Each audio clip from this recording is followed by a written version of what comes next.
Alors bonjour à tous, moi je suis Yves Marre, je suis leader de la practice taxe illégale en Afrique francophone au sein du réseau Deloitte et je vous souhaite la bienvenue à cette quatrième édition du Tax Campus qui est consacrée au droit et à la fiscalité en Afrique francophone et qui est organisée par Deloitte et TAJ. Alors pour ceux qui n'ont pas participé aux éditions précédentes, j'indique que le Tax Campus est un espace d'information et d'échange qui a été mis en place par Deloitte et TAJ il y a 4 ans maintenant de cela, au profit des opérateurs économiques qui interviennent sur l'Afrique francophone. Et c'est un espace qui est ouvert à tous. C'est un espace qui est animé par des quelques 130 collaborateurs et associés taxe illégale du réseau Deloitte-TAJ. Et c'est également un espace privilégié dans la mesure où Deloitte, en Afrique francophone, est implanté sur 19 pays et a un desk Afrique francophone à Paris. Et cette implantation permet de couvrir, en définitive, toutes les juridictions de la zone. Et elle permet aussi, dans le sillage de cette couverture, d'apporter des éclairages directs sur l'environnement juridique et fiscal de ces pays. Elle permet d'apporter des retours d'expérience concrets et elle permet également, je dirais, un reflet des réalités locales à travers une connaissance, je dirais, pas intime, mais régulière des autorités, des administrations et des autres acteurs institutionnels locaux qui interviennent dans le droit et la fiscalité. Et cet espace, donc ce forum, ce Tax Campus, il est pour vous et bien évidemment, nous sommes, nous, à votre disposition. Alors cette année, le Tax Campus adopte un format un peu différent par rapport aux éditions antérieures, en raison bien évidemment de la situation Covid. Cette édition du Tax Campus, elle est articulée non plus autour de tables rondes, comme nous l'avions fait précédemment, mais autour de 3 webinars.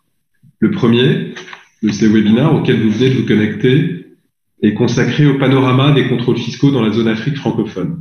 Donc, il y a une série d'experts qui vont vous présenter ces panoramas dans les principaux pays de la zone pendant environ 1 heure et une session de Q&A suivra pendant environ une demi-heure. Le deuxième webinar est lui consacré à la structuration d'un deal en Afrique francophone. Il se tiendra le jeudi 19 novembre, donc la semaine prochaine, et là encore, il sera organisé autour d'une présentation d'1 heure et d'une série de Q&A. Enfin, le troisième webinar sera lui consacré à la fiscalité des investissements en Afrique francophone et aura lieu le jeudi 26 novembre, toujours articulé autour d'une présentation et d'une session de Q&A. Voilà donc pour le programme. Jean Bernardini, qui anime le desk Afrique francophone à Paris, sera le modérateur avec moi du webinar d'aujourd'hui. Il recueillera également vos questions, donc n'hésitez pas à les poser.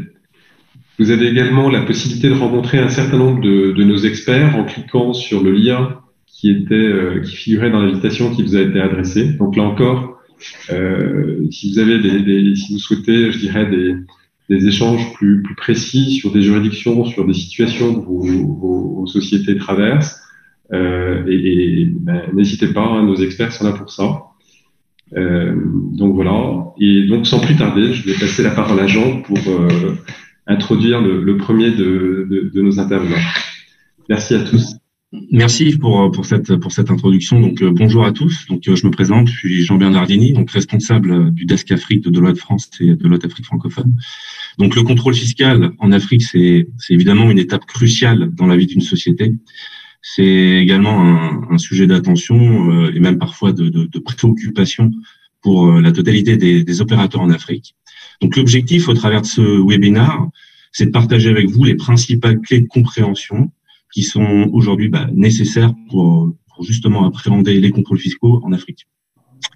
Dans la mesure où il n'existe pas une Afrique, mais des Afriques, on pensait qu'il était important d'avoir comme prisme d'animation de ce webinaire une présentation par région, mais également par pays, pour mesurer les spécificités propres à chaque pays et à chaque administration fiscale. Nous allons donc présenter successivement donc le panorama des contrôles fiscaux au Maghreb avec un focus sur le Maroc et l'Algérie. Ensuite, on évoquera le sujet de l'Afrique de l'Ouest avec une illustration donc au Sénégal et en Côte d'Ivoire. Et enfin, on terminera avec l'Afrique centrale et une revue des enjeux donc des contrôles fiscaux sur le Gabon. Je laisse donc la parole à Grégoire Chaste, qui est associé de Deloitte au Maroc. Merci Jean. Bonjour tout le monde. Donc Grégoire Chaste, je suis l'associé taxe et légal au Maroc et je suis la pratique contentieux fiscal au Maroc. Donc je vais m'attacher à vous faire une présentation synthétique du panorama des contrôles fiscaux au Maroc aujourd'hui, en m'attardant principalement sur trois axes qui sont le profil de l'administration fiscale aujourd'hui, quelle est sa stratégie et comment elle procède. Ensuite, on va voir quelques points clés des contrôles fiscaux aujourd'hui, quels sont les chefs de redressement tendances actuelles, et ensuite la gestion du contrôle fiscal avec l'administration, comment en général se clôture un contrôle fiscal et par quelle voie on arrive à clôturer ces contrôles. Donc bon, aujourd'hui, l'administration fiscale au Maroc, comme dans la plupart des pays, est en charge d'augmenter les recettes publiques et donc passe par le biais de contrôles fiscaux qui s'intensifient toujours plus.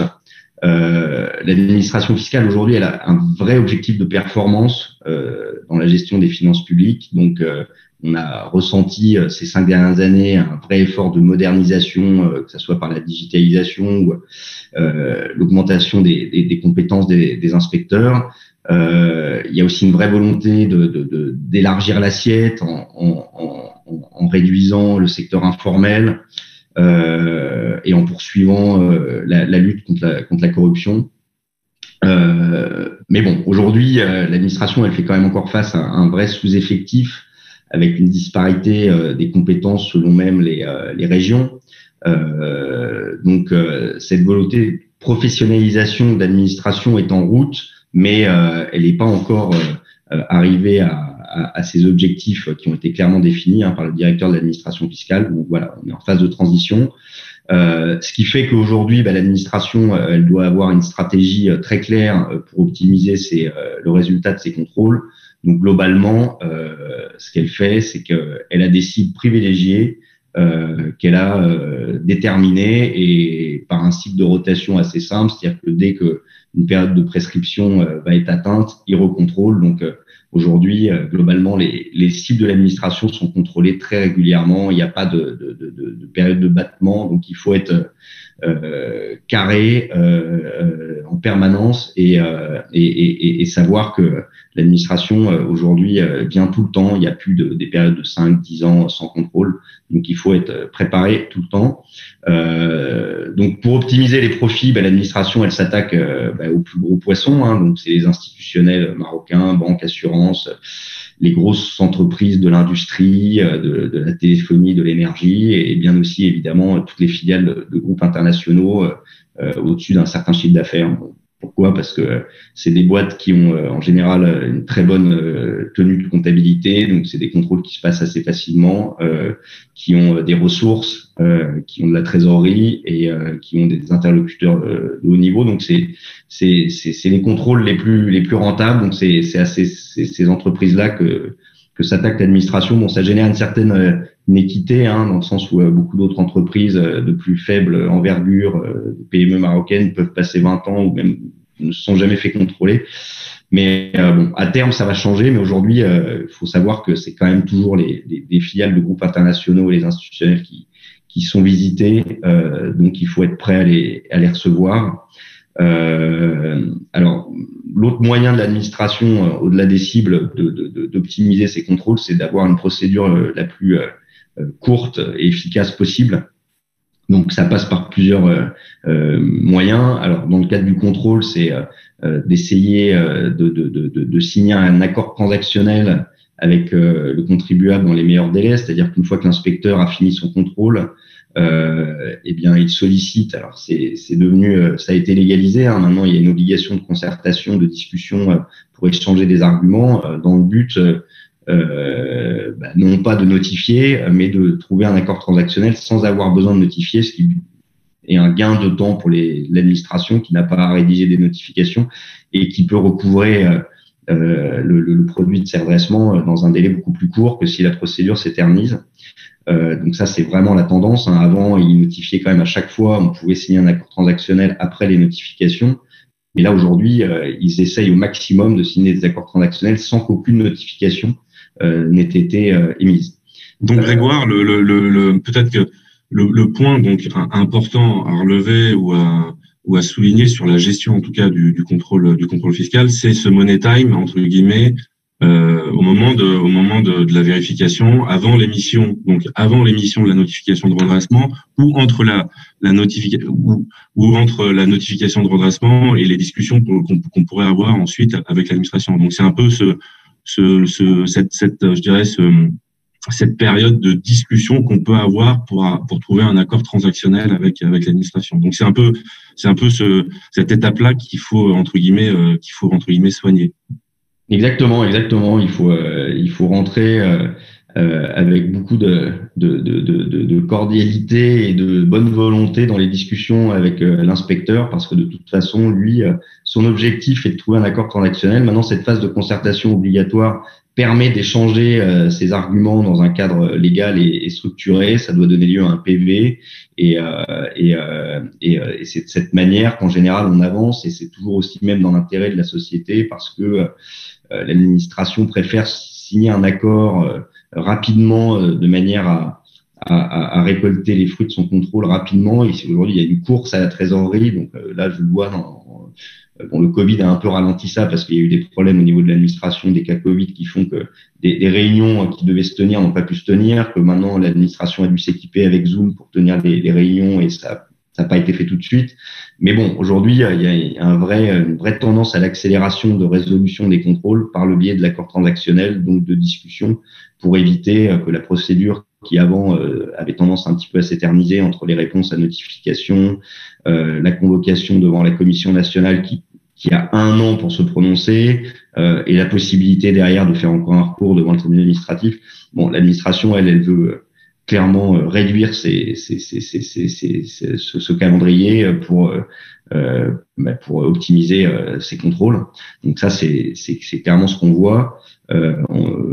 On répondait à chaque fois à toutes les notifications, chaque contrôle donnait lieu à une notification. Aujourd'hui, qu'on voit, c'est un contrôle sur 2, il n'y a plus de notification. C'est vraiment une tendance assez récente. Et est-ce qu'en amont, parce qu'il y a eu la légalisation entre guillemets du rescrit fiscal, donc est-ce qu'en amont du contrôle, il est opportun de verrouiller ou de sécuriser certaines opérations dans le cadre d'un rescrit fiscal, justement pour avoir entre guillemets une position officielle de l'administration et pour faciliter ensuite les échanges quand on aura un contrôle fiscal. Oui, alors ça c'est une voie possible. Alors il y a deux limites au rescrit, une qui est culturelle et une qui est légale. C'est que le rescrit ne valide pas une situation fiscale. Le rescrit, c'est pour faire valider en amont des montages juridiques dans le cadre d'une opération envisagée. Donc ça peut être pour une restructuration, des transferts d'actifs en intragroupe, des reclassements de titres, certains types de fusions, des opérations de private equity, de debt push down. Enfin, c'est à partir du moment où on a une opération qui suscite potentiellement des questions fiscales, le rescrit peut être envisagé pour sécuriser l'opération et ne pas être en risque en cas de contrôle futur sur cette situation fiscale. Donc maintenant, voilà, c'est limité à certaines opérations. Et aussi, il faut savoir que les contribuables au Maroc sont assez réticents aujourd'hui à utiliser cette voie. On en fait, on en accompagne vraiment pour ceux qui connaissent un petit peu cette pratique, mais culturellement au Maroc, on est un peu réticent à le faire parce qu'on a le contribuable a un peu peur j'ai envie de dire de se jeter dans la gueule du loup en allant s'exposer à l'administration fiscale et ce qui lui fait craindre derrière un contrôle plus large et complet. Donc c'est en train de se mettre en place, mais c'est aussi un petit peu un facteur culturel qui fait que c'est pas encore utilisé en masse. Mais bon, je pense qu'on y viendra parce que la volonté derrière de l'administration est quand même aussi de collaborer avec le contribuable et d'instaurer au maximum une relation de confiance. Donc ça avance dans ce sens. C'est comme les APA en prix de transfert. il y a une certaine réticence aujourd'hui à solliciter ces accords préalables, mais bon, on y arrive aussi. Il y a des travaux dans ce sens, donc c'est vraiment sur la bonne voie, quoi. Donc en résumé, donc sur la gestion du contrôle fiscal, on a ce que j'appelle entre guillemets le money time, donc cette gestion de l'accord transactionnel, donc un recours limité ensuite au rescrit pour le moment par les contribuables.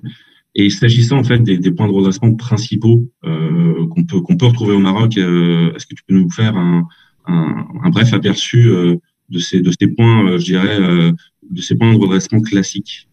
Alors, bien sûr. Alors, aujourd'hui, bon, les chefs de redressement sont multiples et variés. Donc, je vais essayer de présenter quelques points d'attention sur les tendances récentes et qui sont parfois qui peuvent susciter de l'inquiétude chez le contribuable, à tort ou à raison, ou justifié ou non justifié. Mais bon, voilà, j'ai retenu 4 points d'attention qui sont aujourd'hui. Alors, c'est dans le cadre de la lutte contre l'érosion de la base d'imposition et le transfert de bénéfices, qui est les accords BEPS dont le Maroc est signataire. On voit vraiment que le Maroc s'attelle à respecter cet accord et met en place plein de systèmes de contrôle justement de lutte contre cette érosion et on le voit dans les contrôles où l'inspecteur, et surtout au niveau des multinationales qui ont des filiales au Maroc, recherche vraiment des évasions de chiffre d'affaires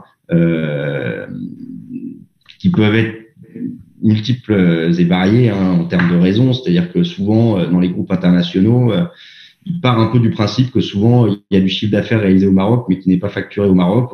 Et quand je dis à raison, c'est que c'est vrai que nous, dans certains groupes ici, et ça arrive, font des travaux au Maroc, que ça soit, on l'a vu dans des groupes du digital ou du transport, et que les prestations rendues par le Maroc en fait sont facturées par une autre entité du groupe, même pas forcément dans une zone à fiscalité privilégiée. Des fois, c'est juste parce que contractuellement le client a signé avec le siège et il veut pas recevoir des factures du Maroc, et bon, la société ne régularise pas ça par des facturations intra-groupes.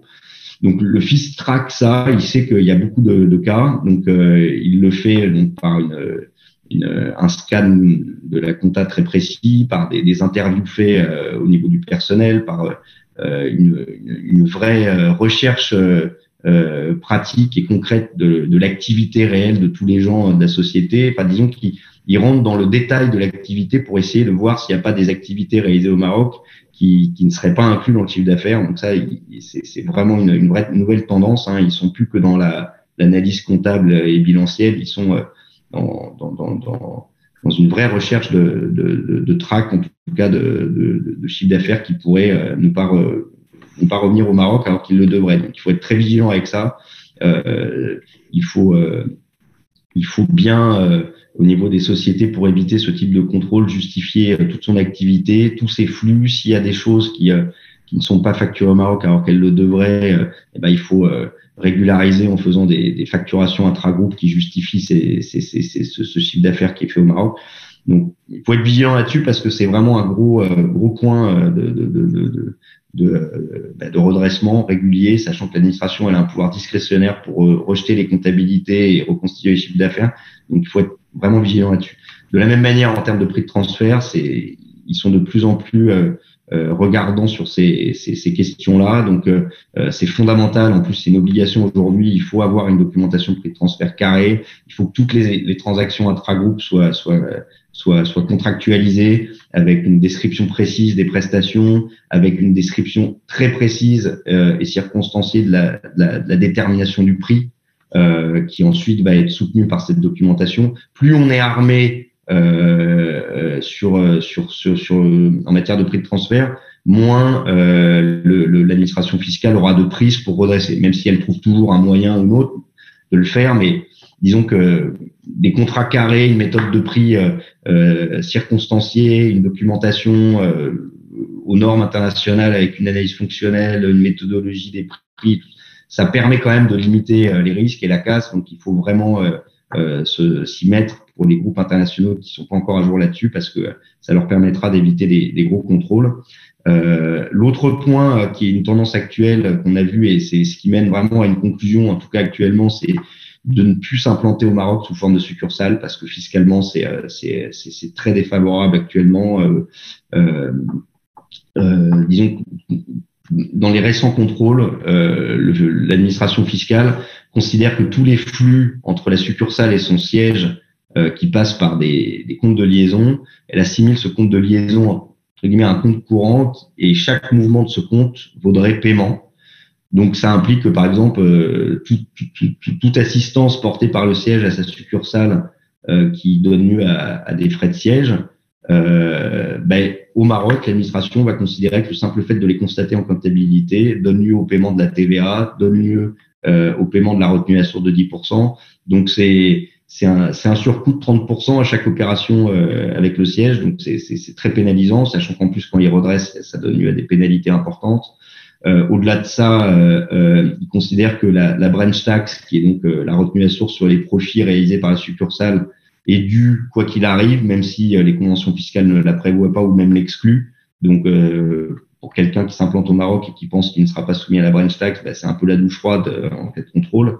Donc, aujourd'hui, la succursale, au-delà des aspects fiscaux, en plus, il y a des aspects réglementation d'échange qui sont très complexes à mettre en œuvre quand on est en succursale, parce que les flux sont différents. Disons qu'aujourd'hui, la succursale n'a pas le vent en poupe au niveau de l'administration fiscale, et donc nous on déconseille vraiment de mettre ça en place aujourd'hui pour s'implanter au Maroc.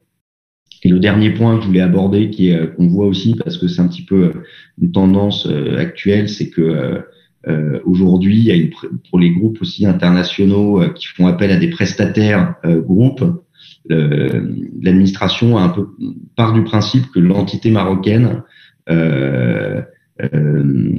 bénéficient de prestations groupes et que celles-ci, qui devraient être payées par l'entité marocaine, le sont par une autre entité du groupe. Et dans les faits, on l'a vu, par exemple pour des groupes dans le digital ou dans le commerce électronique, par exemple, qui ont besoin des services de Facebook, de Google, ou de YouTube ou autres. Ces entités-là ne veulent pas contracter avec les entités locales. Il y a un contrat groupe qui se fait avec le siège, que ce soit en Europe ou ailleurs. Mais et donc ces entités sont payées directement, mais ça ne figure pas et ce n'est pas refacturé au Maroc. Et ça, l'administration fiscale le sait, surtout dans les groupes de digitaux. Ils savent très bien que Facebook, YouTube ou Google sont payés, et s'ils ne sont pas payés, ils arrêtent leurs prestations. Donc, dès qu'on est en relation avec ce genre d'entité, le fisc va partir du principe que ces groupes sont payés, même si c'est pas par l'entité marocaine, ils vont redresser en termes de retenue à source, de TVA et tout ça. Donc, il faut être vigilant pour les groupes qui sont concernés par ce genre d'activité. Et bien pareil, encore retracer les flux, refacturer en intragroupe si ça nécessite d'être fait. En tout cas, ne pas croire que parce que c'est des opérations qui se passent pas au Maroc, que le fisc ne va pas les rechercher et ne va pas essayer de les fiscaliser. Donc voilà, c'était les 4 points d'attention que je voulais présenter. Bon, il y en a évidemment d'autres, mais maintenant je vais passer la parole à un collègue d'un autre pays, Jean. Merci beaucoup Grégoire, merci beaucoup pour tous ces éclairages. Je vais donner maintenant la parole à Ali Benbouzid, qui dit de la practice taxe légale sur l'Algérie et qui a pour nous présenter également le panorama de ces contrôles fiscaux. Merci Ali. Merci Yves, bonjour à tous. L'administration fiscale algérienne tant à travers le renforcement des contrôles fiscaux à la perte de ses revenus pétroliers économiques actuels résultant de l'érosion des prix des hydrocarbures a été aggravé, comme vous le savez, par la crise politique, donc à travers le mouvement Hirak depuis à ce propos en 2019. Donc, et en guise et comme mesure d'allègement des conséquences de la Covid-19, l'administration fiscale a suspendu temporairement les contrôles à fin septembre 2020. ces contrôles ont repris en octobre 2020, visant principalement quelques secteurs, notamment le secteur pharmaceutique. Donc, je soumets à votre écoute ci-après quelques points d'attention suivant un constat fait sur les contrôles fiscaux que nous avons gérés, qui résumeraient les principaux chefs de redressement susceptibles d'être invoqués par l'administration fiscale. Donc, le premier point peut-être qu'on va invoquer, c'est le recours systématique à des méthodes de reconstitution extra-comptable. Pourquoi le recours systématique à des méthodes extra-comptables? En fait, depuis 2014, donc l'ordre juridique algérien, donc en guise de garantie de renforcement des garanties des contribuables, on a nettement limité les cas de rejet de comptabilité et les cas de taxation d'office. Donc, les vérificateurs ne trouvant pas un moyen de pêcher parce que il y avait un usage arbitraire à la méthode de taxation d'office. Recours, parce qu'ils ont trouvé une brèche à travers une note interne émise par l'administration fiscale, recours à des méthodes de reconstitution extra-comptable. Donc, les méthodes les plus répandues, c'est la méthode du compte financier qui va consister à reconstituer la facturation à travers les encaissements, et la méthode dite du compte matière qui va consister justement à reconstituer la facturation à travers les flux physiques de marchandises. Donc à ce propos, il conviendrait peut-être de faire des tax health check, bien entendu, à l'effet de pallier à toute éventualité.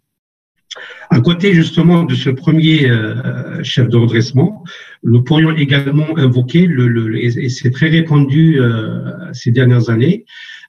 Donc, on avait constaté qu'également les vérificateurs contrôlent systématiquement les comptabilités informatisées. Les filiales des groupes étrangers intervenant en Algérie adoptent pour la plupart des logiciels de comptabilité groupe. En général, soit elles ne sont pas conformes, soit elles ne sont pas adaptées aux exigences de la réglementation algérienne. Du coup, il y a beaucoup d'écarts qu'on peut relever à travers des simples erreurs de migration d'informations à travers l'outil groupe vers l'outil local. Et malheureusement, étant incapable de justifier, d'expliquer à l'administration fiscale, l'administration a tendance à maintenir ses contrôles à travers justement les écarts ressortants entre cette adaptation des logiciels groupes aux logiciels locaux. Nous pourrions également invoquer comme point que nous avons constaté aussi en Algérie, c'est la tendance également à focuser sur la documentation des prêts de transfert. Alors, comme vous le savez, en Algérie, auparavant, la documentation relative aux prêts de transfert était limitée aux seules entreprises relevant de la direction des grandes entreprises. En fait, en Algérie, vous avez une méga structure qui s'appelle la DGE, c'est la direction des grandes entreprises, et qui gère 90% des recettes du pays, donc qui gère la fiscalité pétrolière, qui gère la fiscalité des entreprises étrangères. Donc, auparavant, l'obligation relative à la documentation de transfert était exclusivement limitée à ces entreprises. Depuis 2 ans maintenant, on a élargi cette obligation à l'ensemble des entreprises. Alors, le niveau du vérificateur, donc, il est moyen en Algérie, bien qu'il y a un accord de jumelage entre la Direction générale des impôts algérienne et la DGFiP française. Donc, il y a beaucoup de formations également à l'École nationale des impôts en France. Donc, oui, il y a un niveau le niveau des inspecteurs, il est plus ou moins satisfaisant. Toutefois, la pratique, elle est balbutiante. C'est-à-dire, à ce stade, on a vu quelques cas de contrôle qui concerneraient notamment le secteur pharmaceutique. Nous pourrions également rajouter à côté de ce point une vraie problématique des filiales des entreprises étrangères intervenant dans le cadre des contrats de services ou de travaux. En fait, pour ces entreprises en Algérie, donc vous avez la possibilité d'intervenir dans un cadre contractuel.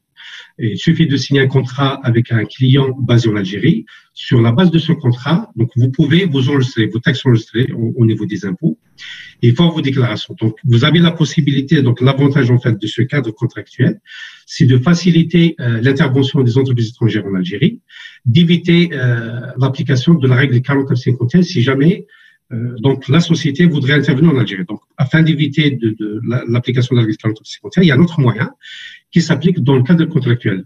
Seulement, nous avons constaté ces dernières années une application un peu à tort d'un principe découlant de l'avènement du nouveau système comptable et financier en Algérie, qui a été adopté il y a une dizaine d'années. Donc, le nouveau système comptable et financier pose un principe comptable qui est celui de l'actualisation des créances et des dettes à la fin de chaque année, ce qui est vrai pour les sociétés résidentes. Seulement, le nouveau système comptable et financier n'a pas prévu l'application et le traitement des cas spécifiques qui sont les entreprises étrangères qui ont la possibilité de facturer en devises et qui en fait ne peuvent pas ne subissent ni gain ni perte de change. Si une société française interviendrait en Algérie et signerait un contrat de 1 milliard de dollars, la société mère recevra ce 1 milliard de dollars. Donc en fait, la position de l'administration aujourd'hui elle est critiquable, mais ça reste un point d'attention très très important. Pourquoi ? Parce que le dinar, la monnaie locale algérienne, s'est dévaluée d'une façon incroyable depuis quelques années. Ça veut dire qu'on a eu des cas, des sociétés qui ont signé avec un taux de change d'1 € équivaut à 70 dinars. Aujourd'hui, l'euro, il fait 155 dinars. Donc, c'est vraiment le double. Alors, imaginez-vous les redressements pouvant découler de plus de 100% d'évolution de ce taux, de déperdition du dinar algérien, en matière de l'impôt sur le bénéfice des sociétés, qui est à 26% à 19%, et en matière de la branche taxe aussi existante en Algérie, de 15%. Donc, c'est vraiment un point d'attention. Et malheureusement, à ce jour, bien que la position est critiquable, l'administration fiscale algérienne campe sur sa position. Et en fait, il y a un problème de compétence entre l'administration fiscale, qui est la direction générale, qui est gérée par la direction générale des impôts, et le CNC, qui est le Conseil national de comptabilité. À ce stade, à ce jour, donc on n'a pas tranché sur la question qu'il a fallu, donc il conviendrait de mentionner, étant donné le niveau de redressement pouvant décoller de ce point précis. Et Ali, oui. Simplement, parmi des points d'attention particuliers, il me semble qu'il y a également un point de focus sur les régimes fiscaux préférentiels, non ? On en avait parlé. Tu peux peut-être nous préciser deux, trois points à cet endroit avant de nous présenter éventuellement ou nous donner tes recommandations pour la gestion du contrôle fiscal en tant que tel. Très bien. Donc en fait, effectivement, donc nous avons des régimes fiscaux privilégiés préférentiels en Algérie, donc notamment la création d'investissements. Donc l'État algérien accorde un certain nombre d'avantages. Donc il y a deux types d'avantages. Donc il y a une phase de réalisation quand vous allez venir et réaliser votre investissement. Donc vous allez bénéficier des avantages d'une exemption totale en matière de la TVA sur vos investissements, sur vos acquisitions. Donc vous allez obtenir des réductions conséquentes sur les droits d'enregistrement et vous allez également bénéficier d'une exemption en matière des droits des douanes. Après, il y a une phase d'entrée en exploitation, ce qu'on appelle la phase d'exploitation. Donc, cette phase, selon l'implantation de votre investissement en Algérie, pourra également bénéficier d'un certain nombre d'avantages. Donc, selon que vous soyez dans une zone à promouvoir, donc vous pouvez avoir jusqu'à 10 années d'exemption. Donc, vous pouvez avoir une exemption en matière de l'impôt sur le bénéfice des sociétés, de l'EBS, également de la taxe sur l'activité professionnelle, qui est en Algérie de 2% calculée sur le chiffre d'affaires.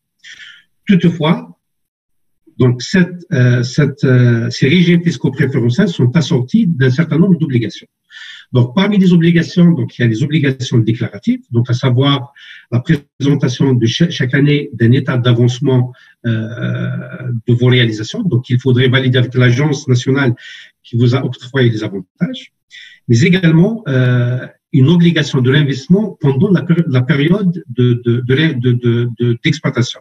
Donc, cette obligation de l'investissement consiste à réinvestir 30% des avantages liés à l'impôt sur le bénéfice des sociétés et à la taxe sur l'activité professionnelle. Mais il y a aussi un autre point qui est la rétention de distribution de cette partie-là. Donc, elle doit être en principe affectée à une réserve légale, réglementée, plutôt à une réserve réglementée qui ne doit pas faire l'objet d'une distribution. Donc, l'administration, nous avons constaté justement ces dernières années, le focus sur ce point. Donc, l'administration s'intéresse de près au degré de respect de ces avantages et au degré de respect des obligations découlant de l'octroi de ces décisions. Il y a également un autre point, donc le focus sur les régimes professionnels, donc plutôt les régimes fiscaux préférentiels. C'est toute l'activité minière, donc qui en bénéficie aussi en partie d'un certain nombre d'investissements et l'activité liée aux hydrocarbures.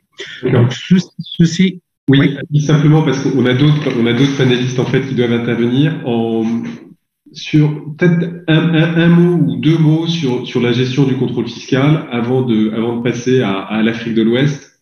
Vraiment deux mots. Merci. Très bien.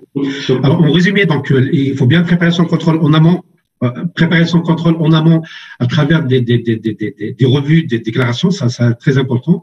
De deux, bien gérer le débat contradictoire pendant le déroulement de la vérification de comptabilité, et également solliciter les séances d'arbitrage, qui est une séance un peu l'équivalent de la séance transactionnelle au Maroc. La séance d'arbitrage, donc on peut la solliciter avant la notification définitive. Donc voilà donc un peu les principaux points d'attention que nous avons souhaité soumettre à votre écoute. Merci pour votre attention. Merci beaucoup, Ali. Alors, peut-être accueillir notre prochain panéliste, qui est Noël Faustin-Kwame, qui lead la practice taxe légale sur la Côte d'Ivoire, qui est un grand spécialiste des prix de transfert et qui pourra nous présenter, je dirais, les points d'attention particuliers sur ce panorama des contrôles fiscaux en Côte d'Ivoire. Noël, je te cède la parole.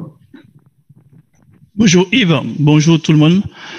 Merci beaucoup pour cette opportunité que vous nous offrez à échanger ce matin relativement au panorama des contrôles fiscaux en Côte d'Ivoire. Je vais structurer mon propos en 3 points. Premièrement, je vais commencer par présenter le contexte des contrôles fiscaux. Et par la suite, faire un point d'honneur au point d'attention sur les contrôles fiscaux en Côte d'Ivoire et enfin terminer par tout ce qui concerne la gestion stratégique des contrôles fiscaux.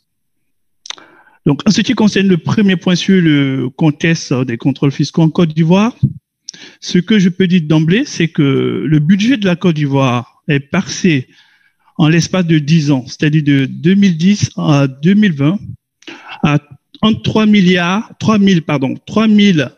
milliards de francs CFA à 8 000 milliards de francs CFA. C'est-à-dire que le budget ivoirien a été multiplié à peu près par 2,5 fois. Autre point important à souligner dans ce contexte, c'est que l'économie de la Côte d'Ivoire est fortement impactée par le secteur informel. Et d'ailleurs, l'administration elle-même indique que le secteur informel ou les entreprises qui sont dans le secteur informel représentent à peu près 57% du fichier des contribuables ivoiriens. Et donc, ce secteur informel représente à peine 0,4% des recettes fiscales. Autre élément aussi à apporter à votre attention, c'est que du fait de cette prépondérance de ce secteur informel dans l'économie ivoirienne fait que il y a une véritable pression fiscale sur les entreprises qui sont dans le secteur formel, formalisé. Donc, il s'agit notamment des petites et moyennes entreprises, il s'agit notamment des grandes entreprises. On dira également dans ce contexte que de plus en plus, l'administration fiscale ivoirienne se modernise. Elle a réussi à acquérir des nouveaux outils de digitalisation. Et ce qui est véritablement notable dans le secteur ivoirien, au niveau ivoirien, c'est que nous avons noté une sorte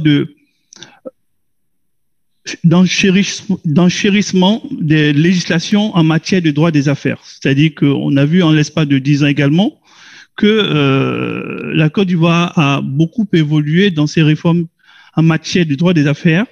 Et donc, on a vu qu'il y a un tribunal de commerce, il y a maintenant une cour d'appel chargée des affaires commerciales, une modernisation du dispositif foncier. Et sur le plan fiscal à proprement parler, on a noté de 2012 à aujourd'hui, on a eu 2 codes des investissements. Également, les codes miniers, les codes pétroliers ont été révisités avec des avantages fiscaux importants. Toujours sur le plan fiscal, on indiquera que de 2012 à aujourd'hui, on note qu'il y a eu à peu près 337 mesures fiscales attractives qui ont été prises en Côte d'Ivoire en vue de favoriser l'investissement en Côte d'Ivoire. Et d'ailleurs, on estime que de 2012 à aujourd'hui, les investissements massifs en Côte d'Ivoire représentent à peu près 3 300 milliards de francs CFA. Et donc, quand je dis ceci, l'intérêt de cette brève présentation chiffrée, c'est de montrer que la Côte d'Ivoire se veut un pays qui promeut l'attractivité fiscale, l'attractivité des investissements en Côte d'Ivoire sur le plan fiscal. Par contre, il y a un paradoxe. Le paradoxe est que quelques années après, c'est-à-dire de 2012 à aujourd'hui, en même temps que des avantages fiscaux sont concédés aux entreprises multinationales, on se rend compte que les contrôles fiscaux se renforcent. Et donc, on a le sentiment que l'État de Côte d'Ivoire donne un avantage fiscal avec la main gauche et elle essaie de reprendre avec la main droite par le biais des contrôles fiscaux. Justement, Noël, peut-être sur les points d'attention, l'un des premiers points, c'est justement les prix de transfert, puisque je sais que c'est un point aujourd'hui, un vrai point d'attention de l'administration fiscale ivoirienne, puisque on sait notamment qu'elle s'est dotée d'une cellule spécifique sur la gestion de ce point prix de transfert. Donc peut-être que tu peux nous en dire un petit mot. Oui, merci Jean. Effectivement, sur les contrôles en matière de prix de transfert ou sur l'organisation en matière de prix de transfert au niveau de la Côte d'Ivoire, indiquons simplement que la Côte d'Ivoire a une longueur d'avance sur la plupart des pays environnants. Et en cette matière, dans un premier temps, elle a fonctionné avec, sur la base de la direction de la fiscalité internationale, c'est-à-dire que les questions de prix de transfert étaient gérées par la cellule de fiscalité internationale. Mais ces dernières années, le responsable de cette cellule-là a bénéficié de plusieurs formations et donc sa cellule est désormais plus étoffée avec une capacité technique beaucoup plus renforcée. Et on pense que les contrôles fiscaux en matière de prix de transfert vont pouvoir se durcir malheureusement dans les années à venir pour l'ensemble des entreprises qui opèrent à l'international et en Côte d'Ivoire également. Et peut-être sur les autres points, donc Noël, est-ce qu'il y a d'autres points d'attention? Donc on comprend qu'il y a un vrai point d'attention sur les prix de transfert aujourd'hui. Est-ce qu'il y a d'autres points d'attention particuliers sur lesquels on peut peut-être attirer l'attention justement? Oui, il y en a une pléthore de points d'attention, mais effectivement, on va peut-être se limiter à 3 points essentiellement. On ne peut pas faire l'impasse de revenir sur la question des prix de transfert parce que, comme tu sais, c'est la question cruciale. Donc, en matière de prix de transfert, le point qu'il faut indiquer clairement à nos participants ou aux entreprises qui sont présentes, c'est que pendant longtemps, l'administration fiscale ivoirienne opérait ses contrôles fiscaux sous le prisme des prix de transfert en regardant les matières premières qui sont échangées ou qui sont vendues à l'étranger. Donc, vous savez que la Côte d'Ivoire est le premier pays producteur mondial du cacao. Et donc, pendant longtemps, l'administration fiscale essayait de remettre en cause le prix vendu du cacao à l'international à une société affiliée. Et donc, on s'est rendu vite compte que parfois l'administration a perdu la face parce que même si les prix de transfert constituent une matière assez complexe, mais les entreprises arrivaient à se défendre à partir du principe qu'il y avait des bases de données sur les prix cotés. C'est-à-dire qu'aujourd'hui, au niveau de la bourse de Londres ou la bourse de New York, on pouvait se référer au prix à l'international du cacao ou même du café pour justifier que les prix vendus sont des prix de pleine concurrence. Et donc, dès lors que l'administration fiscale s'est rendue compte que sous l'angle des matières premières ou des biens corporels tangibles, elle avait du mal à prospérer, elle a changé son fusil d'épaule et désormais, en matière de prix de transfert, on tend plutôt vers un renforcement des contrôles sur les frais d'assistance technique. Et comme vous savez, les frais d'assistance technique, en général, ce sont des prestations de services. Et donc, sur ce segment-là, il n'y a pas de comparable du tout. Et donc, la plupart des entreprises ont du mal à justifier correctement leur politique de prix de transfert intra-groupe. Et à ça s'ajoute aussi peut-être le point sur la déduction, que ce soit de l'assistance technique avec la limitation qui ont été mises en place, la limitation également, parce que les règles de sous-capitalisation donc pour la déduction des intérêts ont été aussi amendées en 2018 et en 2019. Donc il y a, en plus des prix de transfert, il y a aussi ce focus sur la déductibilité de ces charges, au-delà je dirais de la possibilité de les justifier, c'est qu'il y a des limites inhérentes à la déduction de ces charges. Donc c'est aussi, il me semble, un point d'importance. Alors, est-ce que Noël, tu as deux trois conseils en tout cas sur la gestion du contrôle fiscal en Côte d'Ivoire? Sur la gestion, disons qu'en amont d'un contrôle fiscal, ce qui est recommandé, c'est que les entreprises aient au préalable clairement identifier les risques fiscaux. Et pour le faire, la meilleure façon, c'est de se faire assister par un cabinet de conseil pour pouvoir identifier, cartographier les risques fiscaux et les corriger éventuellement. Donc ça, c'est les opérations en amont d'un contrôle. Et lorsqu'il survient le contrôle, ce que nous conseillons régulièrement aux entreprises avec lesquelles nous travaillons, c'est d'avoir une parfaite connaissance des documents qui vont être partagés avec les vérificateurs. Et aussi, il faut bien connaître son dossier. Et enfin, il faut toujours anticiper sur les questions à venir, en fait, les questions futures. Et enfin, sur les prix de transfert, effectivement, il y a un point d'attention sur les contrôles, sur la bonne gestion des contrôles fiscaux. C'est que on a remarqué souvent que lorsque le vérificateur se présente sur l'entreprise, il arrive avec des soupçons.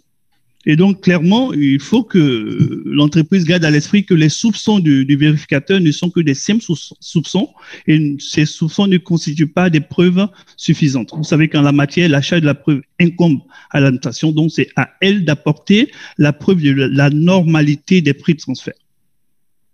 Merci beaucoup, Noël, pour ce focus sur la Côte d'Ivoire. On va désormais passer au Sénégal, donc avec Bara Thiam, qui est senior manager au sein du bureau de Deloitte Sénégal. Donc, bonjour Bara, je te laisse la parole. Bonjour Jean, merci beaucoup, merci à tous. Alors rapidement, pour parler du Sénégal, je vais structurer mon propos autour de 3 points. Le premier part sur une brève présentation du contrôle fiscal. Ensuite, j'évoquerai quelques points d'attention avant de terminer sur quelques points liés à la gestion du contrôle fiscal. Donc rapidement, le contrôle fiscal au Sénégal, 2 idées majeures. La première, c'est que le budget du Sénégal est financé à peu près 95% par les recettes fiscales et douanières. Donc, les contrôles fiscaux font l'objet d'une programmation. Si bien que c'est presque un miracle pour une entreprise d'opérer pendant 4 ans au Sénégal sans avoir fait l'objet d'une vérification de comptabilité. Alors, ce contrôle, il peut être sur pièce, c'est-à-dire l'administration ne se déplace pas chez le contribuable, ou alors sur place. Quand c'est sur place, c'est un peu limité, c'est-à-dire si vous êtes en deçà d'un chiffre d'affaires annuel de 1 500 000 €, donc l'équivalent d'1 milliard de francs CFA, le contrôle est encadré sur 4 mois. Donc c'est un point d'attention parce que parfois c'est un point qui permet de faire sauter la procédure alors que tout le monde n'en a pas forcément conscience.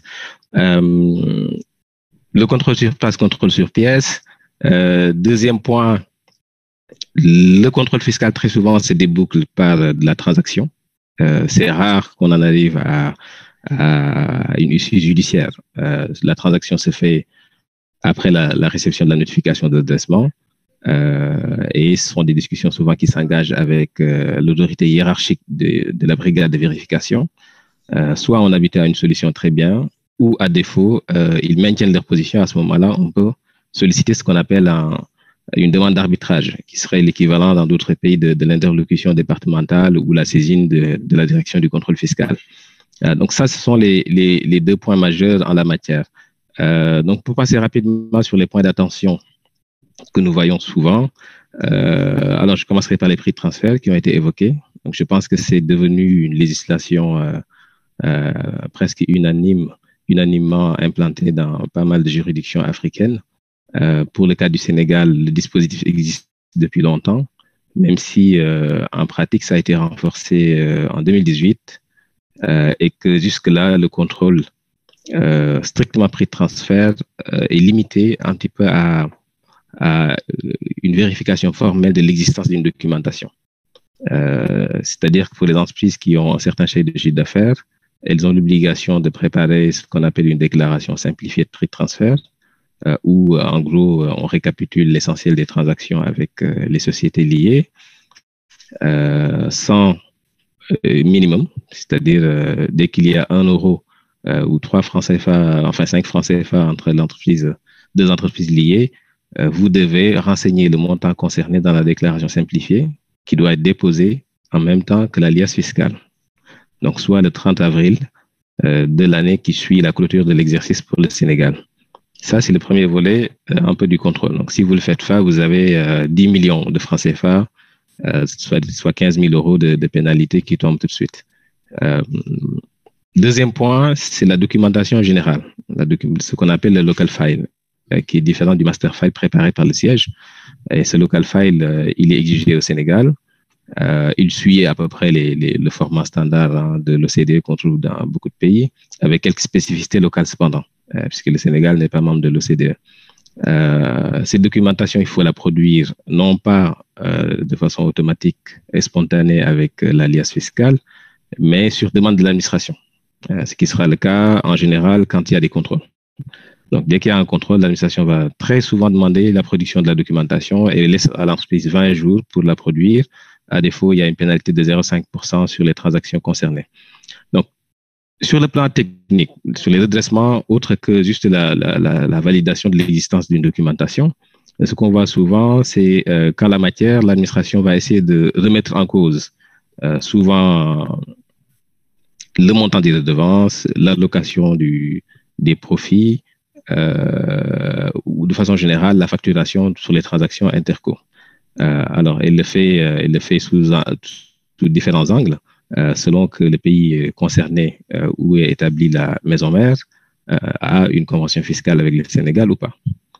Et justement, à ce titre, Bara, je me permets juste de t'interrompre. Est-ce qu'il n'y a pas justement une recrudescence de contrôle sur la remise en cause justement du split offshore-onshore pour les projets au Sénégal, parce que j'ai l'impression que c'est un vrai point aujourd'hui, un vrai point d'attention. Et effectivement, également, tu parlais d'application des conventions fiscales. Un deuxième point qui est l'absence de déduction de la TVA dès lors qu'on n'a pas prélevé la retenue à la source sur un flux de prestations de services avec l'étranger, quand bien même, en fait, il y aurait une convention fiscale et qu'il n'y aurait pas de retenue à la source applicable. En fait. Absolument. Merci, Jean. Donc, sur le premier point, effectivement, la remise en cause du split offshore-onshore, c'est un point récurrent que l'administration aborde avec pas mal de malice, puisque quand vous avez une bonne documentation, elle va peut-être respecter la répartition. Il y a peut-être un volet très ingénierie, conception qui peut se faire à l'étranger, et puis le volet exploitation qui peut se faire en local. Mais ce qu'elle a tendance à dire parfois, c'est de considérer, en regardant surtout le personnel technique de l'entreprise, qu'en vérité, c'est l'entreprise qui a soumissionné et gagné le marché, qui a détaché son propre personnel pour venir l'exécuter sur place.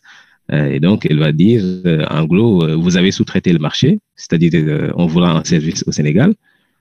Et donc, si on vous rend un service au Sénégal, je vais vous demander de payer de la TVA. Je vais demander ça à votre structure locale qui paye de la TVA pour votre compte.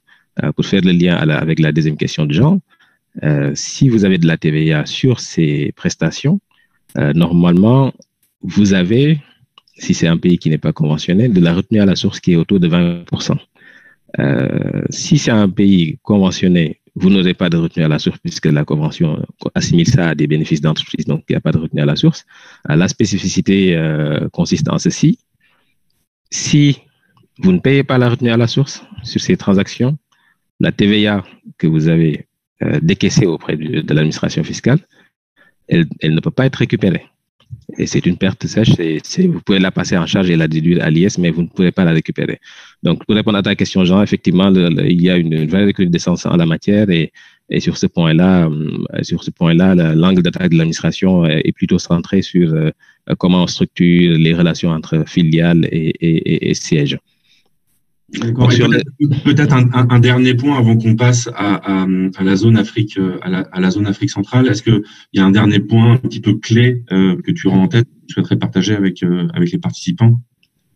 Alors, le point en tête, c'est plutôt un conseil. Donc, la succursale est devenue la mal-aimée on va dire, ici au Sénégal, hein, pour des raisons fiscales.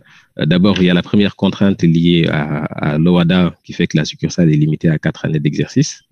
Ça, c'est le premier point, un point juridique un peu compliqué à contourner. Et en deuxième lieu, les relations entre sièges et succursales sont lourdement taxées. TVA pour compte, retenue à la source, ça, vous aurez beaucoup de mal à y échapper.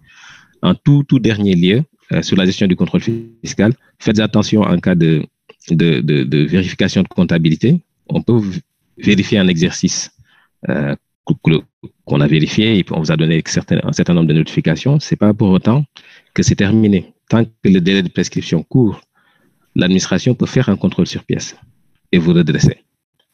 Donc voilà, typiquement, en 2017, vous avez une vérification de comptabilité. On a regardé l'IS, on n'a pas remis en cause la déductibilité de vos charges financières. 2020, comme 2017 est toujours n'est pas prescrit puisque le délai est de 4 ans. 2020, l'inspecteur peut aller regarder votre dossier fiscal et revenir sur les charges financières qui ont été déduites. Donc, on ne peut qu'assez recommander d'anticiper un peu le contrôle par soit des travaux d'audit pour lesquels vous pouvez être assisté, puisque l'anticipation a ceci d'important qu'elle vous évite d'avoir les pénalités qui sont très lourdes au Sénégal. Donc, si vous avez un redressement retenu à la source, vous avez 50% de pénalité. Pareil pour la TVA pour compte. Et si c'est de l'IS, c'est 25%. Merci. Merci à toi, Bara. Merci pour tous ces éclairages. Comme Jean l'a suggéré, on va passer maintenant à la zone Afrique centrale avec une illustration à travers le pays, le Gabon. Thomas Migneret gère toute la pratique des contentieux fiscaux sur le Gabon. Thomas, je te cède la parole. Merci. Merci beaucoup Yves. Bonjour à tous. Donc, dans le cadre de ce panorama concernant l'administration fiscale gabonaise, eh bien, si on l'inscrit dans, disons, les administrations qu'on va trouver dans la zone Afrique centrale, ce qu'on peut constater en premier lieu, c'est que l'administration fiscale gabonaise est particulièrement technique. Elle a un très bon niveau sur la technicité des points au sens fiscal, sur les points de procédure. Les éléments sont en général bien justifiés au plan pratique. Ils font l'effort de rentrer dans la qualification sectorielle. Donc, on a des exercices dans lesquels on a des reconstitutions de chiffres d'affaires dans le secteur de la télécommunication, dans les secteurs forestiers, dans les secteurs pétroliers. Donc, ils prennent véritablement en compte la réalité des secteurs dans lesquels ils vont opérer leur contrôle. Et donc, on a à cet égard une technicité qui va parfois au-delà de la technique fiscale, mais qui rentre même dans les problématiques techniques qui sont liées à l'activité propre du client. Donc ça, c'est quelque chose à souligner en premier lieu, c'est qu'on a une administration qui est technique. Donc, ça réclame de prendre en avance le maximum de précautions parce qu'on aura des points qui seront souvent bien justifiés, qui seront peu attaquables procéduralement sur des fondements de charge de la preuve, comme on peut le voir parfois dans d'autres juridictions d'Afrique centrale. Donc ça, c'est un premier élément à anticiper. Alors, cette technicité, elle n'empêche pas qu'on voit aussi au Gabon, comme dans les autres juridictions que nous avons vues, un certain nombre de points récurrents au plan technique. Et donc, on va vous faire un rapide petit panorama de ces points pour que vous ayez l'occasion d'en prendre compte et de les anticiper de la meilleure des manières. Alors, à ce sujet, concernant la situation propre du Covid, eh bien, ces points-là récurrents, on a continué à les voir dans les derniers mois, puisque contrairement à d'autres juridictions, comme ça par exemple était le cas en République du Congo, eh bien, les contrôles fiscaux n'ont pas été interrompus lors de la période du Covid. Les contrôles fiscaux ont continué normalement. Ceux qui avaient débuté antérieurement se sont prolongés. Et ceux qui n'étaient pas en cours ont pu démarrer au cours de la période estivale. Donc, certaines grèves se sont fait jour au sein des services fiscaux, mais globalement, les services vérificateurs continuent leurs opérations actuellement. Alors, sur les points qu'on voulait vous évoquer, qu'on trouve de manière récurrente et sur lesquels il faut porter une attention, il y a notamment, comme on l'a vu avec d'autres pays, la question de l'assistance technique. Cette assistance technique, elle est limitée dans sa déductibilité à l'IS au Gabon à un taux qui était auparavant de 10% et qui a été réduit à 5% du résultat imposable dans le cadre de la loi de finances rectificative pour 2020. Donc là aussi, on voit un accent qui est mis par le législateur sur la limitation de ces interventions pour les assistances techniques étrangères qui sont rendues à des sociétés gabonaises. Et donc là, on doit le déplorer, une absence de prise en compte par le législateur, d'un certain nombre de services qui vont devoir être rendus dans le cadre de la période du Covid et qui sont légitimés par le fait que, eh bien, il y a des mises à disposition de personnel qui ne peuvent plus forcément se faire en raison de l'absence de déplacement. Et donc, on aurait pu s'attendre à un accompagnement des contribuables sur cette question-là, et ce n'est pas ce qu'on constate dans la loi de finances rectificative pour 2020. Un autre point qui est plus récurrent, c'est la question des abandons de créances. Le régime est assez proche de ce qu'on peut voir en France, notamment le régime est inspiré de cette logique d'avoir des abandons de créances qui peuvent être de nature commerciale ou de nature financière, selon la nature des relations entre l'entité qui abandonne la créance et puis celle qui en est bénéficiaire. Simplement, là aussi, on peut déplorer que dans le cadre d'un rescrit qui a été communiqué il y a plusieurs années, eh bien l'administration fiscale a pris comme préalable à la déduction de cet abandon de créance et donc de la perte correspondante pour l'entité qui l'accorde, eh bien le fait que cela procède d'un acte normal de gestion. Alors, c'est un principe général du droit fiscal sur les charges, donc on peut comprendre la logique. C'est l'application qui en est faite qui est problématique parce que systématiquement, l'administration va venir reprocher au contribuable d'avoir accordé un abandon de créance à partir du moment où la société n'est pas en voie de dissolution ou même en voie de liquidation. Donc là aussi, c'est très problématique parce qu'on se retrouve avec des contribuables qui, dans une approche d'obligation comptable et pour refléter la réalité de leur situation bilancielle, eh bien, ont pris soin d'accorder cet abandon de créance, de bien l'encadrer, parfois avec une clause de retour à meilleure fortune, et l'administration vient reprocher cette approche en disant que, eh bien, finalement, on ne pouvait pas prouver que les revenus seraient définitivement perdus, les sommes en question, et donc à ce titre-là, eh bien, ça relève d'un acte anormal de gestion d'avoir accordé cet abandon. Donc là aussi, c'est une pratique qu'on déconseille globalement en l'état actuel des choses parce que il est préférable de procéder à des approches par des provisions pour dépréciation qui seront reprise ultérieurement lorsque la société sera complètement dissoute à la fin de son activité, si cela doit être le cas. Mais le fait de procéder par abandon de créance, eh bien, ça prive définitivement le contribuable de la possibilité d'avoir un jour la déduction correspondante. Et puis, on a une pratique aussi qui est très récurrente au Gabon, qui est la pratique des cadrages, qui se fait à différents niveaux, et notamment une approche de cadrage en matière de chiffre d'affaires. Donc, l'administration, pour vérifier que l'ensemble des sommes ont bien été déclarées en matière de TVA, eh bien, elle va cadrer le chiffre d'affaires tel qu'il figure et qu'il peut être additionné sur les déclarations de TVA mensuelles avec le chiffre d'affaires comptable qui est pris en compte pour l'IS. La difficulté qu'on a à ce niveau-là, c'est que l'administration fait fi d'un certain nombre de règles fiscales qui conduisent à une différence de traitement. Si vous avez des prestations de service, eh bien, c'est au moment de l'encaissement que celles-ci doivent être déclarées à la TVA, alors que par contre, si le service est rendu, en matière d'IS, c'est déjà pris en compte. Donc, il est normal qu'il y ait des écarts.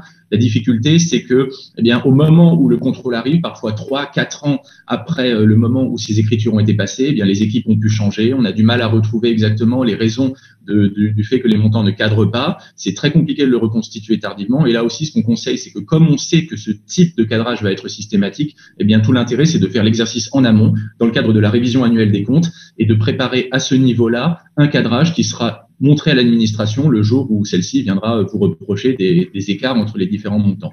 Puis on a la même logique aussi dans le cadre des déclarations annuelles des salaires, la DAS, on a une obligation de faire figurer les sommes qui sont versées dans cette déclaration pour en assurer la déduction dans le cadre de l'IS en tant que charge.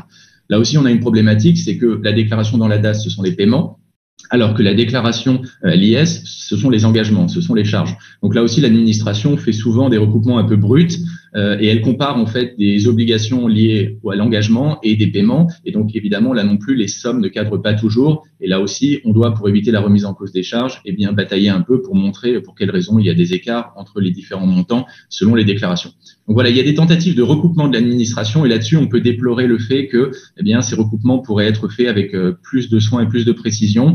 Et il est important de les anticiper parce que dans le cadre du contrôle, avec les délais limités, notamment les délais d'observation du contribuable en cas de notification, qui sont de 20 jours francs, il est parfois difficile de reconstituer l'ensemble de ces éléments.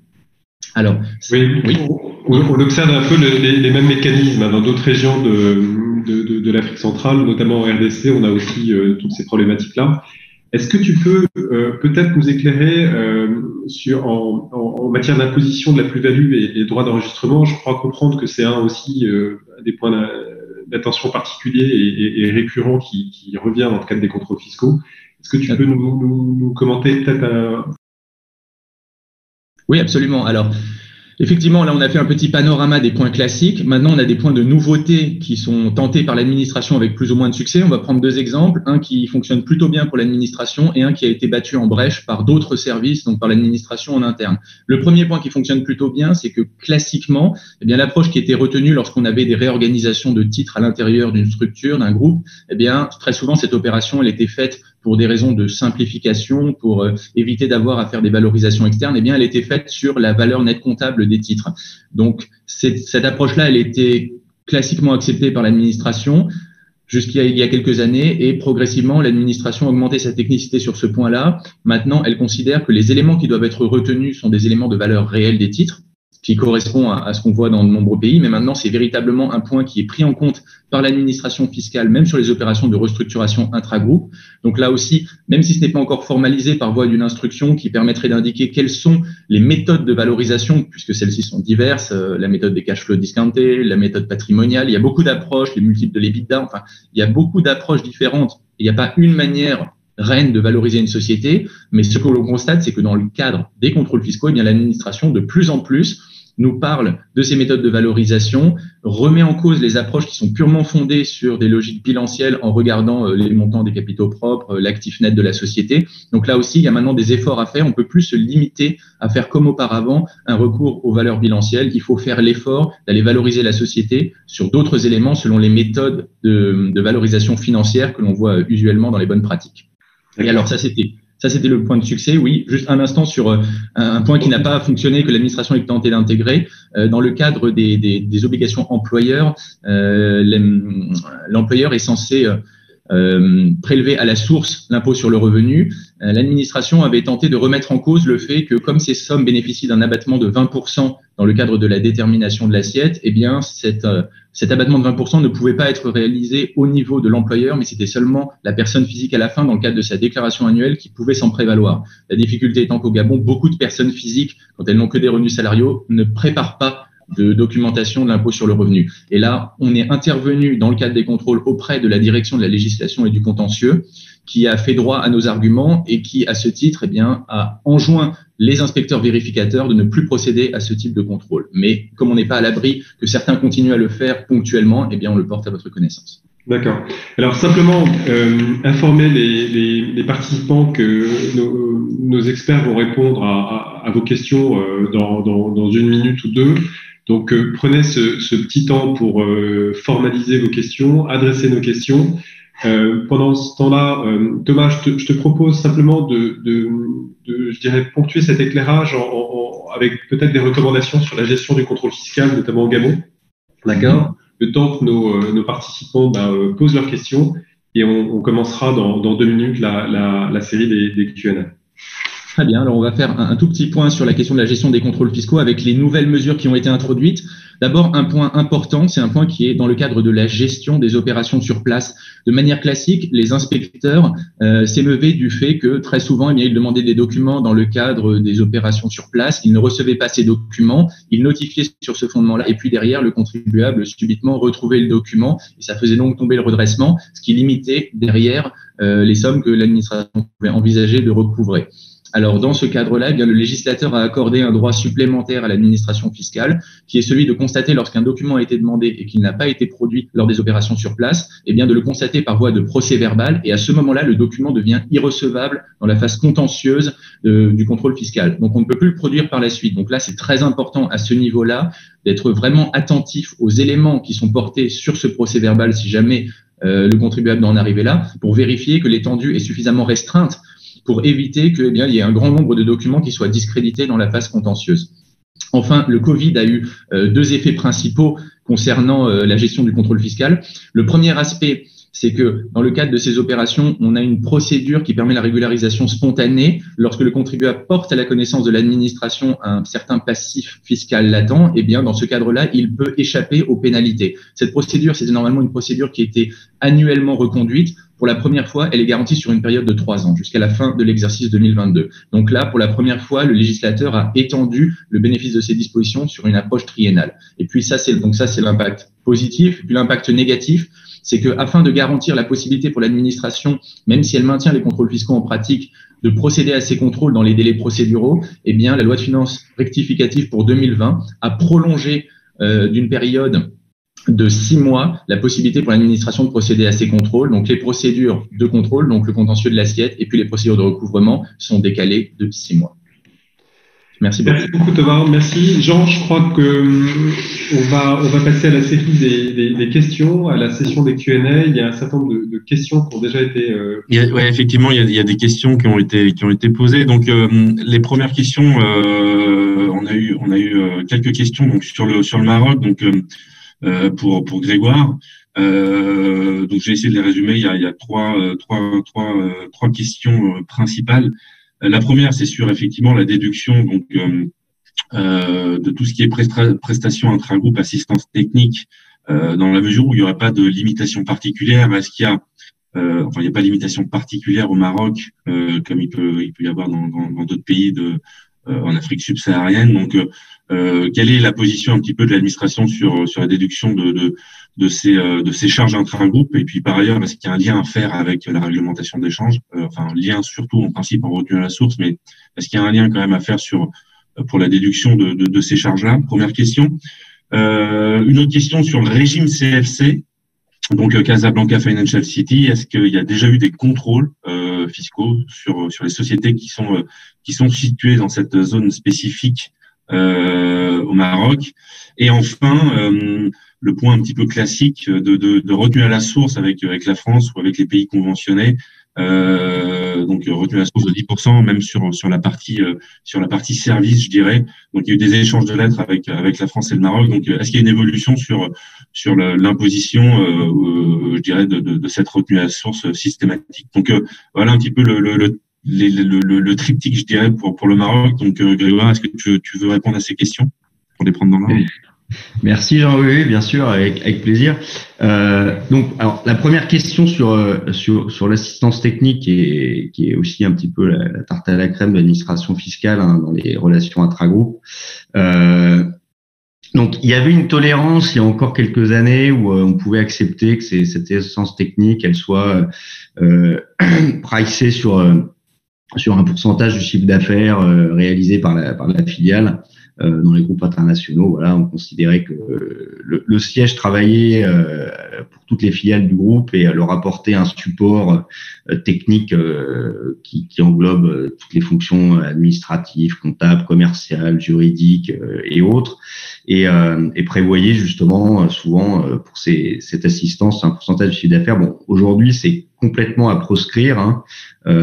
C'est plus du tout adapté. L'administration rejette en bloc ce genre de frais qui sont pricés comme ça, et donc après il faut revenir avec des éléments pour justifier que ces prestations ont été réelles, et deux, que le prix facturé correspond à la réalité des prestations et à la marge qui est prise, qui est inclus dedans. Donc c'est très compliqué, on part de loin dans ce cas-là, et au final on s'en sort difficilement.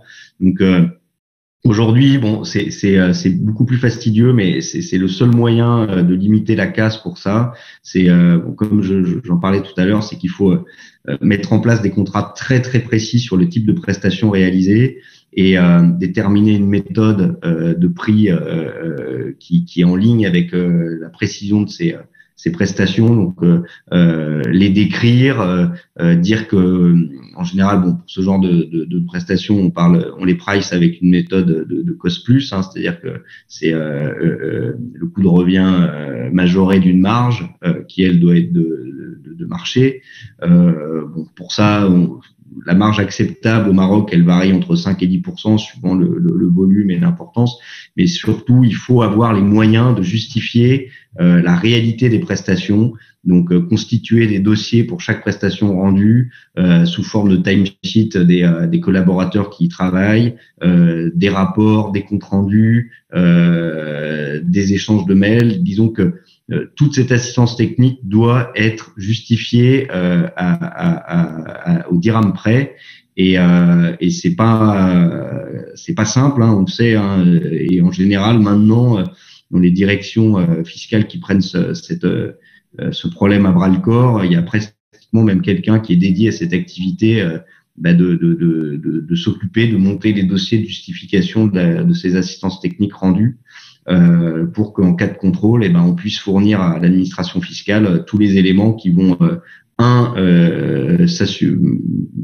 donner toute l'évidence de la réalité de ces prestations, et ensuite via le contrat et la documentation de prix de transfert qui normalement va avec, on justifiera la marge que s'octroie le siège sur cette activité qui en général varie entre 5 et 10% selon exactement le libellé des prestations rendues, selon qu'il y a un petit peu plus de valeur ajoutée ou pas, comparé aux opérations de pure routine. Donc voilà, on ne peut plus prévoir des frais d'assistance technique juste sur la base d'une facture annuelle, sur un pourcentage de chiffre d'affaires ou un montant forfaitaire. Ça mènera quoi qu'il arrive Mais Grégoire, il n'y a pas de donc ça c'est du point de vue de l'administration fiscale, mais on n'a pas d'un point de vue réglementation d'échange de toute façon un contrôle particulier. Enfin, je dirais là-dessus, à part effectivement la justification dont tu parles.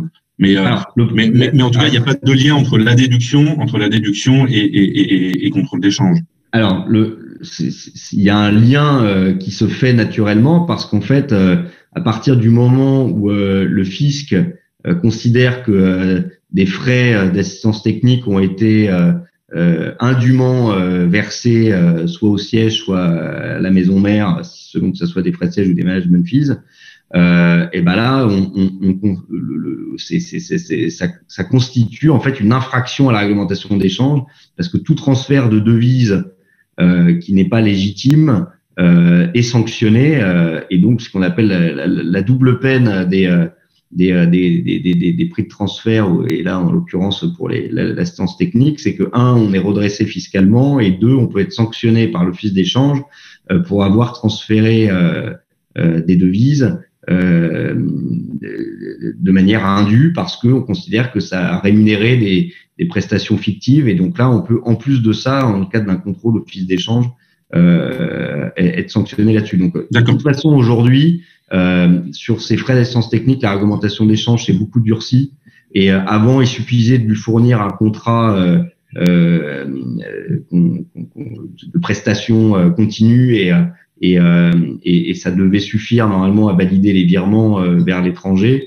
Maintenant, chaque demande de paiement doit faire l'objet d'une autorisation express. Et donc, juste Grégoire, parce que le temps file. Ouais.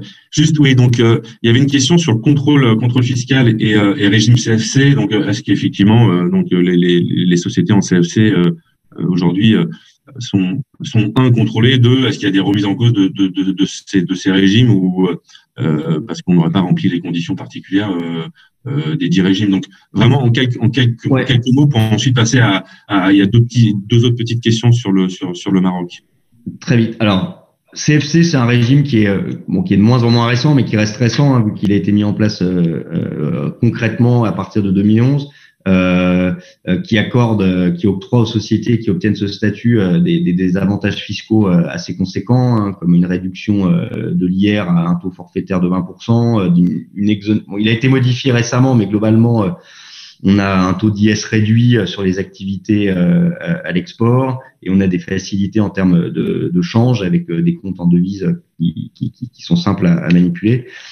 Aujourd'hui, nous, en pratique, et je dis pas que ça n'a pas encore été fait, mais en tout cas, on n'a pas encore assisté de sociétés en CFC qui ont été contrôlées. Donc on ne sait pas, je pense que ça a dû démarrer parce que, je vous dis, comme ils font feu de tout bois maintenant, il n'y a pas de raison, il n'y a rien en tout cas qui justifierait que les sociétés CFC soient pas contrôlées. Maintenant, on n'en a pas encore suivi. Bon, je pense pas que pour le fisc, ça soit vraiment la vache à lait aujourd'hui, parce que comme elle bénéficie d'énormément d'exonérations légales, ils auraient pas grand-chose à récupérer. Donc c'est sûrement pour ça qu'ils se ruent pas sur CFC. Maintenant, eux, le CFC, ils font un peu de plus en plus la police au niveau de leurs membres, en traquant les sociétés qui respecteraient pas les conditions pour bénéficier de ce régime. Par exemple, pour les sociétés de services, il y a une obligation, les entreprises financières de services et les sièges régionaux, il y a des obligations d'avoir d'atteindre certains seuils de chiffre d'affaires à l'export, parce que CFC n'a un des buts de CFC, c'est de faire rentrer de la devise, donc facturer à l'export pour rentrer de la devise au Maroc, c'est le but de l'exercice. Et certaines sociétés de services qui ont obtenu le statut n'ont pas du tout atteint ces seuils et resté principalement orientées sur le marché local. Et donc, elles se sont fait taper sur les doigts et on les a menacées de leur retirer le statut. Je crois qu'aujourd'hui, il n'y en a qu'une qui s'était fait retirer le statut, mais bon, en tout cas, ils suivent ça de près.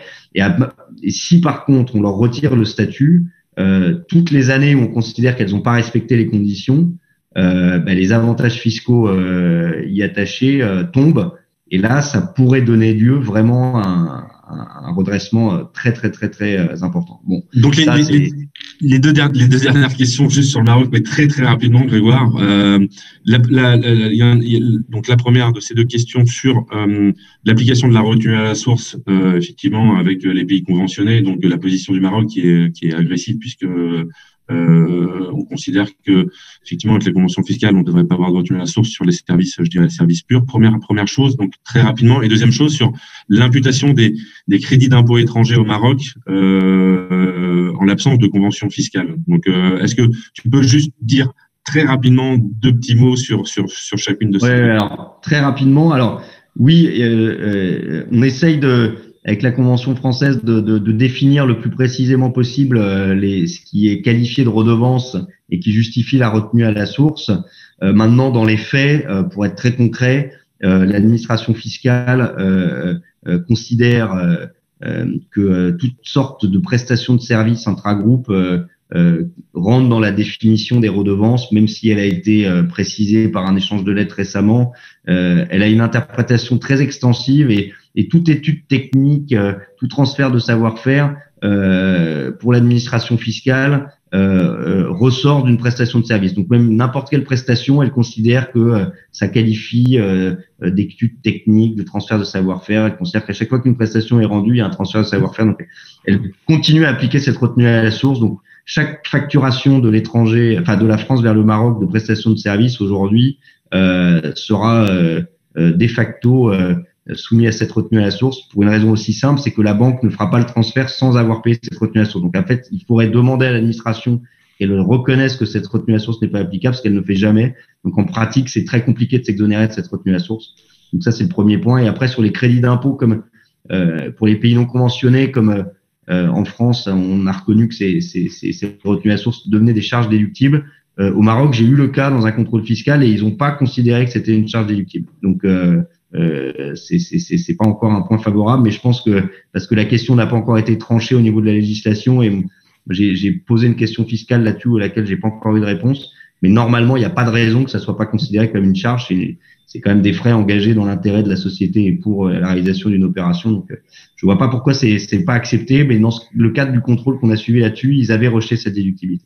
Merci beaucoup Grégoire, merci beaucoup pour toutes ces réponses. Alors il y a également Noël, deux questions qui sont adressées par nos participants sur la Côte d'Ivoire. Une première question qui est posée à la suite de la modification en 2019 du dispositif qui encadre le secret professionnel et au terme duquel le secret professionnel ne serait pas opposable au fisc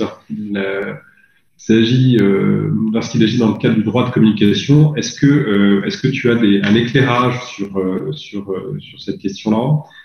Et il y a une deuxième question qui concerne la déductibilité des rémunérations d'assistance technique qui sont allouées sur une base forfaitaire. La question est, alors même que les limites de déductibilité sont prévues par la loi sont respectées, l'administration ivoirienne ne respecterait pas les principes OCDE sur ce point. Est-ce que tu peux également nous apporter des éclairages là-dessus, et notamment sur la possibilité pour les sociétés de ne pas fournir les justificatifs classiques sur ce type de rémunération forfaitaire? Voilà, deux questions. Ok, merci Yves. Je vais essayer quand même de répondre à ces deux questions, espérant pouvoir donner satisfaction aux personnes qui ont posé ces questions. La première question a porté notamment sur, je vais dire, la corrélation entre le secret professionnel de l'avocat et l'article 32 sur le livre des procédures fiscales qui fait mention de ce que le droit de communication de l'administration fiscale ne peut pas être entaché par le secret professionnel de l'avocat. Disons que ce dispositif est nouveau, ça date de seulement 2018. Donc, sur place, on n'a pas encore de jurisprudence à proprement parler sur la question, mais ce que nous pouvons dire au regard de la pratique qu'on a observée sur certaines discussions avec l'administration fiscale elle-même ou avec certaines entreprises, c'est que les cas où il peut y avoir violation de ce secret professionnel de l'avocat, c'est si effectivement il y a des irrégularités qui font que l'avocat se trouve en difficulté. Et dans ce cas, il y a deux possibilités. La première possibilité, c'est qu'il faudrait que le client, le contribuable lui-même, donne son accord.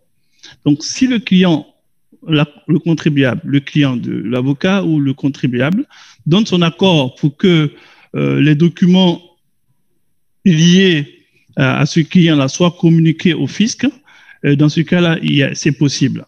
Deuxième possibilité, si on constate une irrégularité, dans ce cas, s'il y a une pression de l'administration fiscale, l'avocat est tenu de saisir le bâtonnier qui va arbitrer. Donc, en fait, je suis en train de dire clairement que en dehors de l'accord du contribuable, en dehors d'une décision arbitrale du bâtonnier, l'avocat n'est pas à même de pouvoir communiquer les correspondances entre lui et son client au fisc, même si le fisc fait pression, nonobstant cette disposition. Donc, pour nous, cette disposition qui est nouvelle va appeler nécessairement une clarification de l'administration fiscale parce que il y a des nuances même en Europe.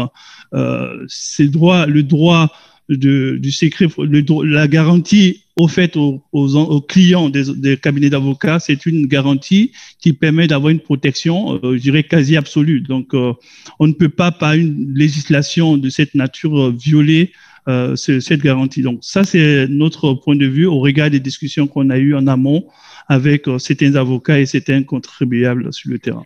Ouais, pardonne-moi simplement pour te dire que en fait, on peut dépasser de 5 minutes le temps qui nous a été alloué. Donc, il nous reste vraiment 5 minutes pour répondre peut-être à la deuxième question qui avait été posée sur la Côte d'Ivoire et éventuellement, si on a le temps, d'en poser une dernière. Voilà. Merci. D'accord. La deuxième question porte sur la question de la déductibilité, sur la limitation, la double limitation 5% du chiffre d'affaires et 20% des frais généraux. Effectivement, la question est de savoir est-ce que c'est respecté parce que c'est forfaitaire. Effectivement, je confirme que cette disposition, elle constitue une sorte d'hérésie. Pourquoi? Parce que en réalité, pour la Côte d'Ivoire, elle avait été implémentée dans le Code général des impôts dans les années 2004, à l'époque où les prix transferts n'obéissaient pas au principe de pleine concurrence de l'OCDE. Donc, l'administration fiscale avait mis cette double limite pour pouvoir avoir absolument un moyen de retenir une part des bénéfices des entreprises qui opèrent sur le territoire ivoirien. Et on observe que depuis lors, la législation a évolué. Aujourd'hui, nous sommes dans une situation où on se réfère quasiment au principe de l'OCDE qui veut que les rémunérations entre deux entités liées qui sont situées de part et d'autre de la frontière soient des rémunérations basées sur des prix de marché. Donc, on ne peut pas, d'un côté, être en train de dire que les prix doivent être des prix justes, des prix de pleine concurrence, des prix de marché, et de l'autre côté, mettre des forfaits de double limite. Donc, ce combat-là, au niveau de la Côte d'Ivoire, moi-même étant membre du patronat, nous avons porté ce sujet aux autorités ivoiriennes, au ministre du Budget. Donc, on pense que normalement, au cours des années qui vont venir, ça va être revu. Il y aura en tout cas un abandon de cette disposition.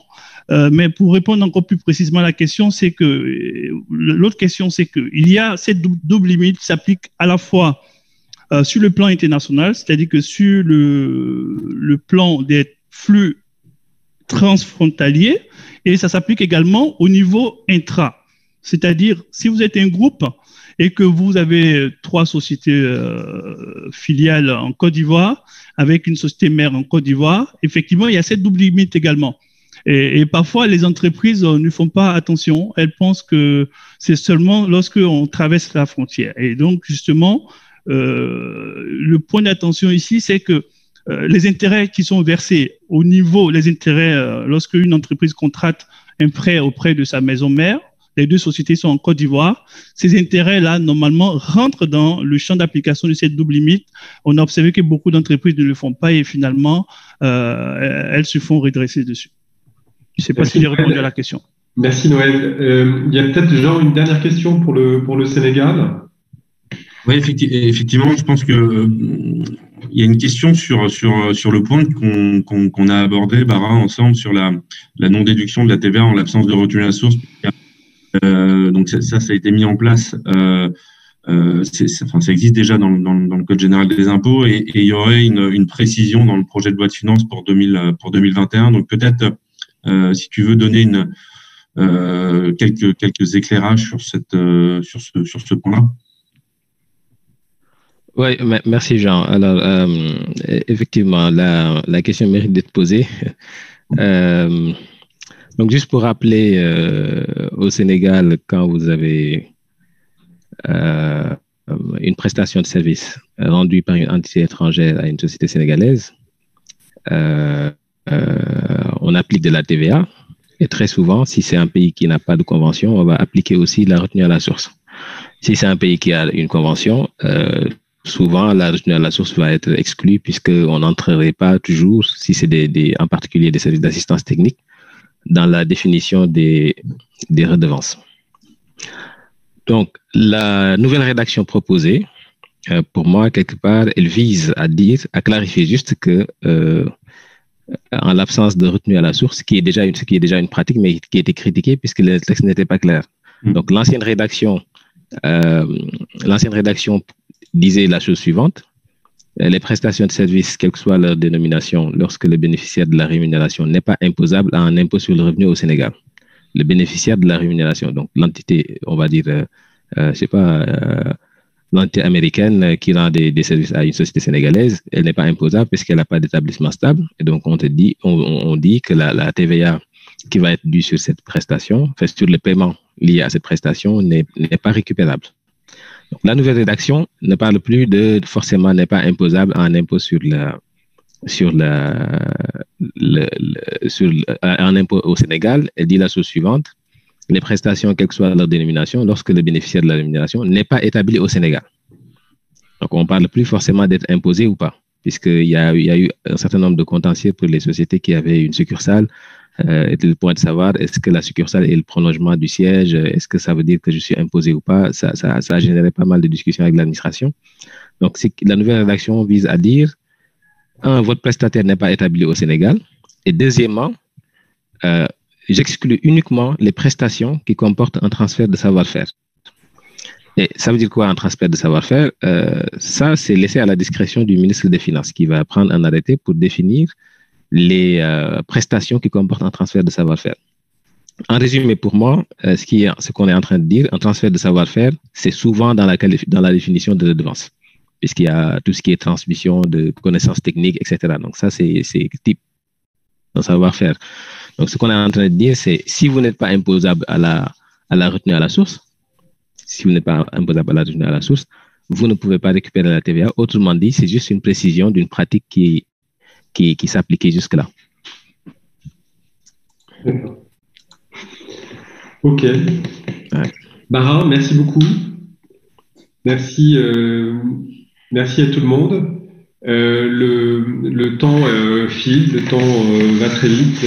On aura néanmoins l'occasion de se revoir la semaine prochaine dans le cadre d'un prochain webinaire qui est consacré à la structuration d'un deal en Afrique. Donc, pour cette session, c'est terminé. Bien évidemment, vous avez la possibilité, aux participants, de poser des questions à nos interlocuteurs. Si jamais vous avez besoin, on pourra vous communiquer leurs liens. Vous avez la possibilité également de solliciter des entretiens face-to-face avec eux. Dans l'invitation qui vous a été envoyée, vous trouverez ce lien. Donc, vraiment, n'hésitez pas.